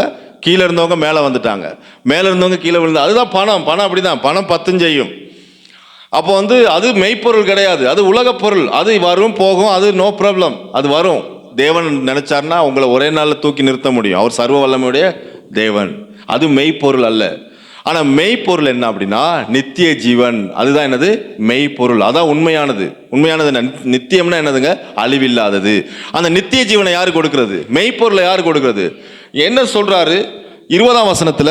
என்னை சிநேகிக்கிறவர்கள் மெய்ப்பொருளை சுதந்திரிக்கும் படிக்கும், அவர்களுடைய களஞ்சியங்களை நான் நிரப்பும் படிக்கும். மெய்ப்பொருளை சுதந்திரிக்கணும். அப்ப இயேசுவை விசுவாசிக்கிற நீங்க எதை சுதந்திரிக்கணும்? உலக பொருளையா மெய்ப்பொருளையா? நான் சொல்ற ஃப்ரிட்ஜ் இருக்குது, டிவி இருக்கிறது, பேங்க் பேலன்ஸ் இருக்கு, நல்லது. அது ஜீவன் அல்ல, அது மெய்ப்பொருள் அல்ல. அது இருக்கும். டிவி எவ்வளவு காலத்துக்கு பாவிப்பீங்க? இன்னைக்கெல்லாம் டிவி கேரண்டி பண்ணி அனுப்புறாங்க. 20,000 அவர் உங்க ஸ்மார்ட் டிவி எத்தனை அவர் பாவிக்கலாம்? 20,000 அவர் யூஸ் பண்ணீங்கன்னா அவ்வளவுதான். அதுக்குள்ள இருக்கிற லைட் என்ன செய்யறோம்? உள்ள அந்த பல்புடைய வாரண்டி எத்தனை அவர் பாவிக்கலாம்? 20,000 அவர் அந்த டிவியை நீங்க பார்க்கலாம். 20,000 அவர் முடிஞ்சுன்னா அந்த டிவி யூஸ் ஆகாது. அவ்வளவுதான். வாஷிங் மிஷின் எவ்வளோ காலம் பாவிக்கலாம்? ஃப்ரிட்ஜ் எவ்வளோ காலம் பாவிக்கலாம்? பணத்தை எவ்வளோ காலம் வச்சுருப்பீங்க? பணத்தை அப்படியே பேங்கில் போட்டு வச்சுக்கிட்டே இருக்க முடியுமா? தேவைக்கு எடுக்க மாட்டீங்களா? அது மெய்ப்பொருள் அல்ல, அது உலக பொருள். ஆனால் மெய்ப்பொருள் என்னன்னா நித்திய ஜீவன். நீங்கள் இந்த பூமியிலிருந்து ஆண்டவர் உங்களை பரலோகத்துக்கு கொண்டு போகிறார் இல்லையா? அதுக்கு பேர் தான் என்னது? நித்திய ஜீவன். அப்போ மெய்ப்பொருள் பேர் என்னது? நித்திய ஜீவன்.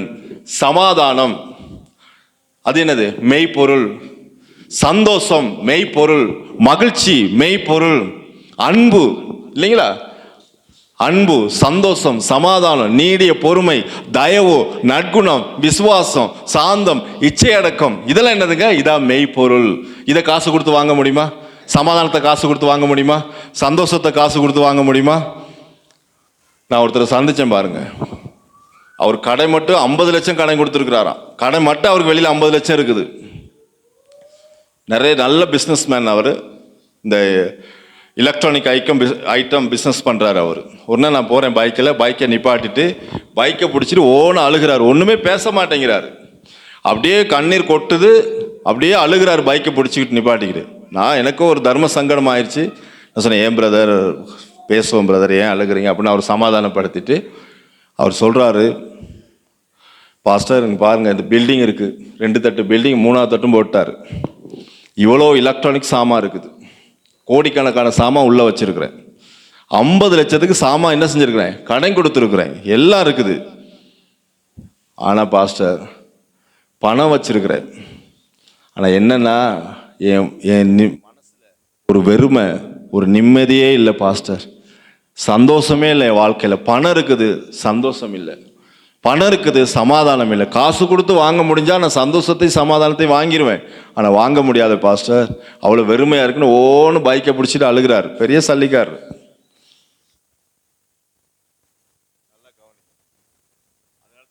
சொல்கிறது, ஆண்டவர் சொல்றாரு, என்னை சிநேகிக்கிறவர்கள் உலக பொருளை அல்ல, எதை சம்பாதிப்பாங்க? மெய்ப்பொருள். இப்ப எது தேவை? கோடி கோடியா இருக்குது, என்ன இதில் அவர்கிட்ட? சமாதானம் இல்ல. கோடி கோடியா வச்சிருக்கிறாரு, என்ன இல்ல? சந்தோஷம் இல்ல, மகிழ்ச்சி இல்ல, நிம்மதி இல்ல, ஆரோக்கியம் இல்ல, நல்ல அன்பு இல்ல அவர்கிட்ட உள்ளத்துல, விசுவாசம் இல்ல, கடவுள் மேல நம்பிக்கை இல்ல. ஆனா பணம் இருக்குது. ஆனா வேதம் சொல்லுகிறது, உலக பொருளை அல்ல, நீங்கள் மெய்ப்பொருளை சம்பாதிக்கும் பொழுது தேவன் அதை என்ன செய்வாராம்? மெய்ப்பொருளை சுதந்திரிக்கும் படிக்கும் அவர்களுடைய களஞ்சியங்களை நான் நிரப்பும்படிக்கும், மெய்ப்பொருளை சம்பாதிக்கும்படிக்கும் உங்க களஞ்சியத்தை என்ன செய்யறாராம்?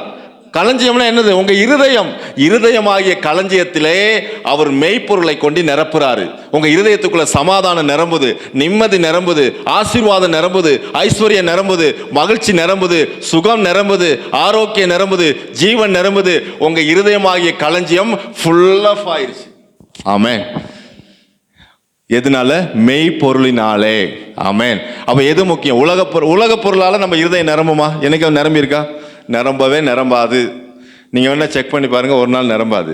இன்றைக்கி வர அப்பாடா ஒரு 25,000 எனக்கு கிடச்சி, சந்தோஷம் மகிழ்ச்சியாக இருக்குது. நாளைக்கு அந்திக்கு போல அப்படியே தலையை தொங்க போட்டுக்கிட்டு பா, என்ன பிரதர் ஆச்சு? நேற்று கிடச்ச 25,000 காலையிலே ஒரு கடன்காரன் வந்து அவனுக்கு கொடுத்துட்டேன், இப்போ ஒன்றுமே இல்லை. இருதயம் நிறைஞ்ச என்ன ஆச்சு? ஒன்றுமே இல்லை, நிறைஞ்ச இருதயமும் போச்சு. ஆனால் மெய்ப்பொருள் உள்ள நிறைஞ்சிருந்தா பணம் இருந்தாலும் சந்தோஷமா இருப்பீங்க, பணம் இல்லாட்டையும் சந்தோஷமா இருப்பீங்க, பிரியாணி சாப்பிட்டாலும் சந்தோஷமா இருப்பீங்க, ரசத்துல சாப்பிட்டாலும் சந்தோஷமா இருப்பீங்க. உள்ள நிறைய வேண்டியது மெய்ப்பொருள். ஆமென். அதை தான் இயேசு கொடுக்கிறாரு. அவருடைய சமாதானத்தை கொடுக்கிறாரு, இயேசு அவருடைய அன்பை கொடுக்கிறாரு, அவருடைய மகிழ்ச்சியை கொடுக்கிறாரு, அவருடைய இரக்கத்தை கொடுக்கிறாரு, அவருடைய தயவு, அவருடைய விசுவாசம், நீடிய பொறுமை, சாந்தம், நற்குணம், எல்லாம் இச்சை அடக்கம், இவைகளை எல்லாம் கொண்டு வந்து உங்க இருதயத்தில் ஃபில்லப் பண்ணி இந்த களஞ்சியத்தை நிரப்புகிறார். இந்த களஞ்சியம் நிரம்பியிருந்தா நீங்க சோமாலியா நாட்டில் கொண்டு உங்களை விட்டாலும் நீங்க ஆசீர்வாதமா இருப்பீங்க. சோமாலியா நாட்டில் விட்டாலும் நீங்க எப்படி இருப்பீங்க? சந்தோஷமா இருப்பீங்க, மகிழ்ச்சியா இருப்பீங்க. ஆமென். எத்தனை பேர் விசுவாசிக்கிறீங்க? ஆமென். பயப்படாதீங்க. நான் அதை அனுபவிச்சு, நான் வந்து இதில் இருக்கிறதுக்காக சொல்லலை, பைபிளில் இருக்கிறதுக்காக நான் இதை அனுபவிச்சு சொல்றேன். கர்த்தர் நல்லவர். ஆமென். இப்ப கவனிங்க. என்னை சிநேகிக்கிறவர்கள் மெய்ப்பொருளை சுதந்திரிக்கும்படிக்கும், அவர்களுடைய களஞ்சியங்களை நான் நிரப்பும்படிக்கும், அவர்களை நீதியின் வழியிலும் நியாய பாதைகளுக்குள்ளும் நடத்துகிறேன். அப்ப எதுல நடத்துறார் ஆண்டவர்? அவர்கள் நீதி நம்மளை எப்படி நடத்துறாரா? நீங்க மெய்ப்பொருளை சுதந்திரிக்கும்படி, உங்க களஞ்சிய நிரம்பும்படி உங்களை ஆண்டவர் நீதியின் பாதையில நடத்துகிறார். நீதியின் பாதைன்னா என்னங்க? இப்போ துன்மார்க்கனுடைய பாதை என்ன? நரகம். இல்லைங்களா? துன்மார்க்கனுடைய பாதை எது? அப்படியே துன்மார்க்க வழியா போயிட்டு எங்க போறாங்க? நரகத்துக்குள்ள போறாங்க. அதான் துன்மார்க்கர். ஆண்டவருடைய பிள்ளைகள் வழி, ஆண்டவருடைய பிள்ளைகளுடைய வழி எது? பரலோகம். நீதியின் பாதை எது? நீங்க நீதியின் பாதையில நடந்து போனா எங்க போயிட்டு சேருவீங்க? பரலோகத்துக்கு போயிட்டு சேருவீங்க. அநீதியின் பாதையில நடந்து போனீங்கன்னா எங்க போயிட்டு சேருவீங்க? அப்ப எந்த பாதை நல்ல பாதை? நல்லது. நீங்களா சொன்னதுனால கர்த்தர் உங்களை ஆசீர்வதிப்பார். ஆமென். எந்த பாதை நல்லது? நீதியின் பாதை. அப்ப தேவன் நம்ம எந்த பாதையில நடத்துவாராம்? நீதியின் பாதையில் நடத்தி உங்களை ஆசீர்வதித்து உங்க களஞ்சியங்களை நிரப்பி உங்களை பரலோகத்துக்கு கொண்டு சேர்க்கிறவர் தான் நம்முடைய ஆண்டவராகிய இயேசு கிறிஸ்து. துன்மார்க்கன் வந்து அநீதியின் பாதையில் நடக்கிறான், கெட்டதை சம்பாதிக்கிறான், கெட்ட வழியில சம்பாதிக்கிறான், மக்களை கொன்று சம்பாதிக்கிறான், குடு விற்கிறான், கஞ்சா விற்கிறான், இல்லைங்களா? மக்களை கொலை செய்கிறான், இல்லைங்களா? எவ்வளோ பேர்த்த கொலை செஞ்சு எவ்வளோ தங்க திருடுறாங்க. கொன்று போட்டு ஜஃப்னாவில் கிட்டத்தில் ஒரு நடந்துச்சு. எத்தனையோ பவுனை கொன்று போட்டு, ஒரு வயசான அம்மா கொன்னுட்டு நகை எடுத்துட்டு போயிட்டானுங்க. எத்தனையோ பவுன்ஸை கொண்டு போயிட்டாங்க. ஏன்? எல்லாத்துக்கும் பணத்துக்காக, இல்லைங்களா? அவ வேதம் சொல்லுகிறது அது துன்மார்க்கமாக வழியே வந்த பணம் அது. அதனால அவங்க நரகத்துக்கு போறாங்க. அவங்க வழியே நரக வழி. நீதிமானுடைய பாதையை கர்த்தர் ஆசீர்வதிக்கிறார். ஆமென். உங்களுக்கு ஆண்டவர் வியாபாரத்தை கொடுத்துருக்கிறாரா? நான் சொல்லுகிறேன், உங்க வியாபாரத்தை ஆண்டவர் ஆசீர்வதிப்பார். ஆமென். உங்க கையின், ஏன்னா நீங்க நீதிமான், அவர் ஆசீர்வதிச்சுதான் ஆகணும். நீங்க என்ன வேலை செய்றீங்க, உங்க வேலையை கர்த்தர் ஆசீர்வதிப்பார். ஏன்னா நீங்க நீதிமான், அவர் ஆசீர்வதிச்சுதான் ஆகணும். உங்க பொருளாதாரத்தை ஆசீர்வதிப்பார். ஆமென். நீங்க கையிட்டு செய்கிற காரியங்களை கர்த்தர் ஆசீர்வதிப்பார். உங்க பிள்ளைகளை ஆசீர்வதிப்பார். உங்க பிள்ளைகளை எல்லா பிள்ளைகளோட திறமையா படிக்க வைப்பார் கர்த்தர். எத்தனை பேர் விசுவாசிக்கிறீங்க? உங்க பிள்ளைகள் தான் பெஸ்டா படிப்பாங்க. இப்ப படிக்காத மாதிரி இருந்தாலும் நான் சொல்லுகிறேன், வேணா பாருங்க, அவங்க பெஸ்டான ஒரு இடத்துக்கு வருவாங்க. என கர்த்தர் அதை செய்வார்.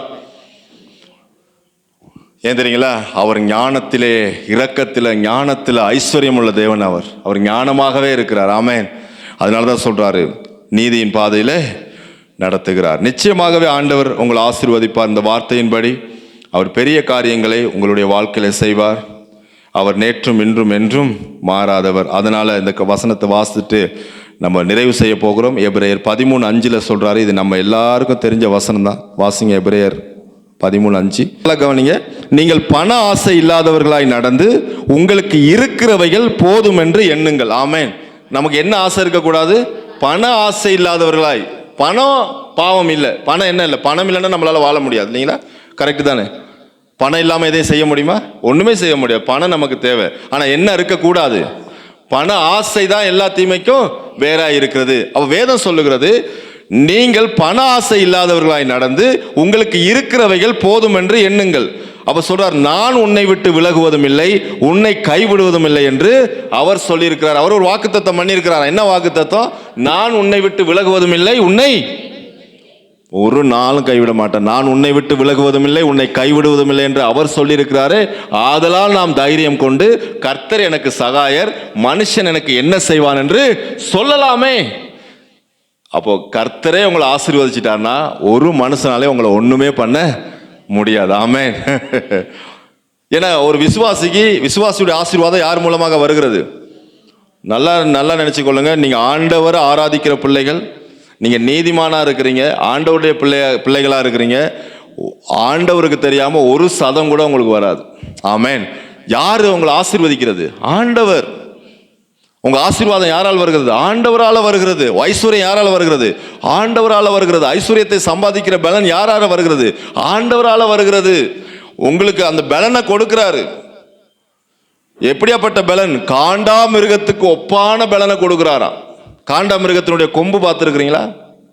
காண்டா மிருகத்துக்கு எதுல பலனுங்க? முன்னுக்கு பாருங்க, கொம்பு ஒன்று இருக்கும், கருங்கலே உடைச்சிரும் அந்த கொம்புல. இப்படி இந்த மூக்குல இருக்கும் பாருங்க கொம்பு, அதான் காண்டா. அந்த முழு காண்டா மிருகம் ராட்சச பெருசா இருக்கும் பாருங்க, அதனுடைய பலன் வந்து இந்த கொம்புல தான் இருக்கும். வேதம் சொல்லுகிறது, காண்டா மிருகத்தினுடைய கொம்புக்கு ஒத்த பலனை உங்களுக்கு தர்றாராம். ஆமென். நீங்களா இளமையா இருந்து வேலை செய்வீங்க. ஆமென். ஏன் தெரியுங்களா? உங்க பலன் நாளுக்கு நாள் புதுப்பிக்கப்படும். உங்களுக்கு பெரிய வேலையாவே தெரியாது. நீங்க எல்லாம் முன்ன பார்த்துருப்பீங்க, ஐயா இதெல்லாம் எப்படி செஞ்சு முடிக்க போறோமோ தெரியலன்னு யோசிச்சிருப்பீங்க. அதெல்லாம் நீங்க கிறிஸ்து இயேசுக்குள்ள இருந்து பார்க்கும் பொழுது அது ஒரு சின்ன வேலையா போயிடும் உங்களுக்கு. இது ரொம்ப ஈஸி, இதை ஈஸியா செஞ்சு போடலாம் நீங்க நினைப்பீங்க. அவ்வளவு பலனை கர்த்தர் உங்களுக்கு தர்றாராம். ஆமென். ஒரு கஷ்டமே இல்லை.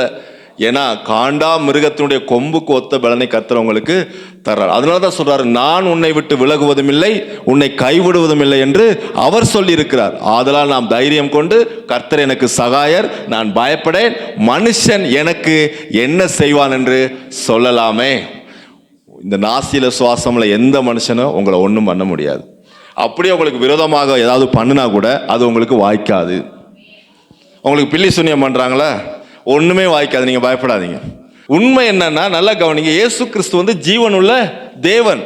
இஸ்ரவேலுக்கு விரோதமான குறி சொல்லுதலும் இல்லை, யாக்கோபுக்கு விரோதமான மந்திரவாதமும் கிடையாது. அதனால வந்து மெய்யான தேவன். அப்ப அவர் சொல்றாரு, நான் உன்னை விட்டு விலகுவதும் இல்லை, உன்னை கைவிடுவதும் இல்லை என்று அவர் சொல்லி இருக்கிறாரே. ஆதலால் நாம் தைரியம் கொண்டு, கர்த்தர் எனக்கு சகாயர், நான் பயப்படேன், மனுஷன் எனக்கு என்ன செய்வான் என்று சொல்லலாமே. கர்த்தருடைய ஆசீர்வாதம் தான் நமக்கு என்னத்தை தருமா? ஐஸ்வர்யத்தை தரும். கர்த்தருடைய ஆசீர்வாதம் உங்க மேல இருந்தா என்ன வருமா? ஐஸ்வர்யம் உங்களுக்கு வரும். அப்ப கர்த்தருடைய ஆசீர்வாதமே நமக்கு ஐஸ்வர்யத்தை தரும். கர்த்தர் அதனோட வேதனை என்ன செய்ய மாட்டாராம்? கூட்ட மாட்டார். ஆமென். அப்ப எவ்வளவு ஐஸ்வர்யம் வந்தாலும் உங்களுக்கு யார் கொடுக்கிறது? கர்த்தர் தான் கொடுக்கிறாரு. அவருடைய ஆசீர்வாதம் தான் உங்களுக்கு ஐஸ்வர்யத்தை கொண்டு வருது. ஒரு நாள் அதனோட தேவன் என்ன செய்ய மாட்டார்? வேதனையை கூட்டார். ஆமென். அப்ப இயேசு கிறிஸ்துவை நம்பி இருக்கிற உங்களுக்கு அவராலே சகல நன்மையும் உண்டாகும். ஆமென். அவராலே சகல ஆசீர்வாதமும் உண்டாகும். அவராலே திரளான பரிபூரணம் இயேசுவின் நாமத்தினால உங்களுக்கு உண்டாகும்.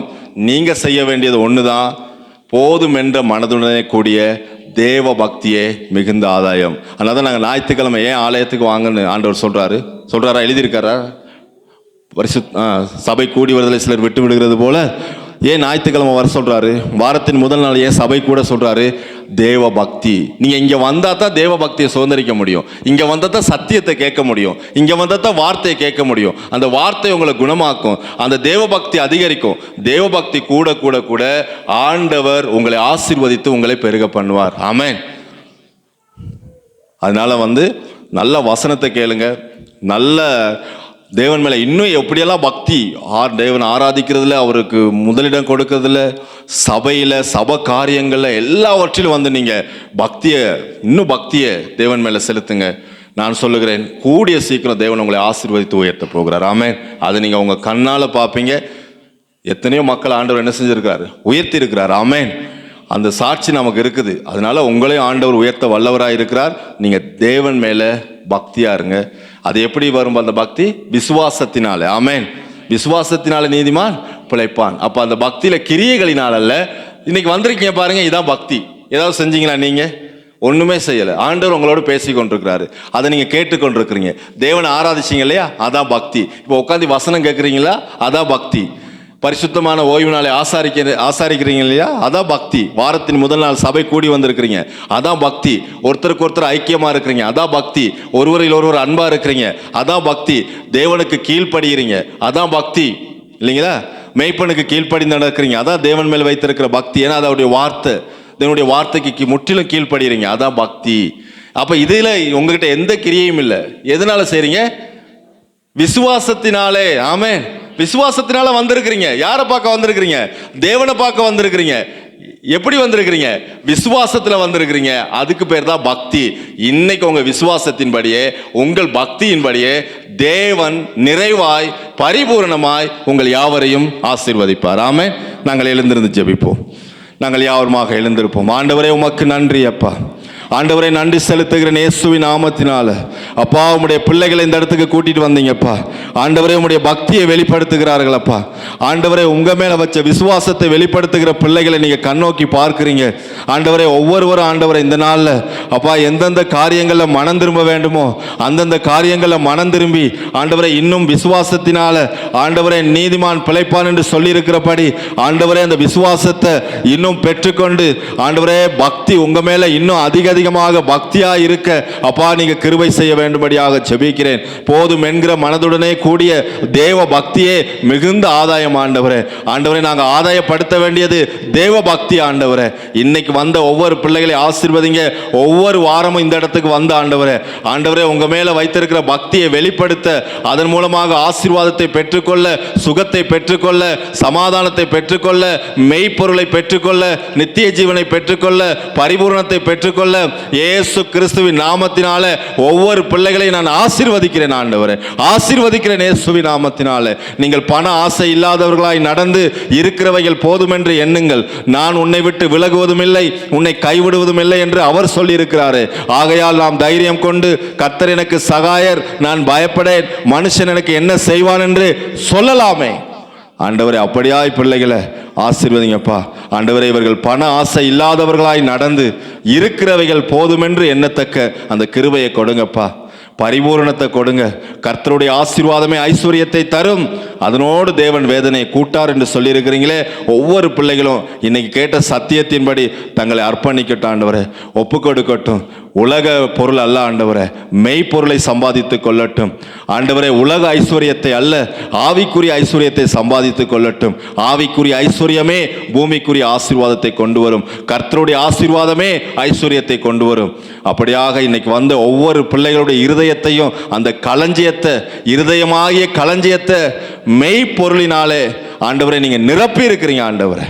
நிரப்பி இருக்கிறீங்கப்பா. அந்த இருதயத்தை இப்பொழுதே நிரப்பி இருக்கிறீங்க ஆண்டவரே. சுகத்தில், ஐஸ்வர்யத்தில், ஆசீர்வாதத்தில், விசுவாசத்தில், சந்தோஷத்தில், சமாதானத்தினால, மகிழ்ச்சியில், இரக்கத்தில், பரிபூரணத்தில் ஆண்டவரே இந்த களஞ்சியமாகி இருதயத்தை நிரப்பி இருக்கிறீங்கப்பா. நன்றி ஆண்டவரே, நன்றி அப்பா, நன்றி அப்பா. பிள்ளைகள் கையிட்டு செய்கிற கையின் பிரயாசங்கள், தொழில் வருமானங்களை இயேசுவின் நாமத்தினால நீங்க ஆசீர்வதிங்க. பற்றாக்குறைகளை ஆண்டவரை நிவர்த்தி ஆக்குங்க. போதுமானதற்கும் அதிகமானவரே பிள்ளைகளுடைய தேவைகள் எல்லாம் சந்திங்க ஆண்டவரே. எல்லா தேவைகளும் சந்திக்கப்படட்டும். இந்த வாரம் முழுவதும் இருக்கிற தேவைகள் இயேசுவின் நாமத்தினாலே சந்திக்கப்படுவதாக. அப்படியாக நீங்க ஆசீர்வதிங்க. இயேசு கிறிஸ்துவின் வல்லமையுள்ள நாமத்தினால நான் ஒப்பு கொடுத்து ஜெபிக்கிறேன் ஜீவனுள்ள நல்ல பிதாவே. ஆமேன், ஆமேன். நாங்கள் ஒருமனப்பட்டவர்களாய் சொல்லுவோம்.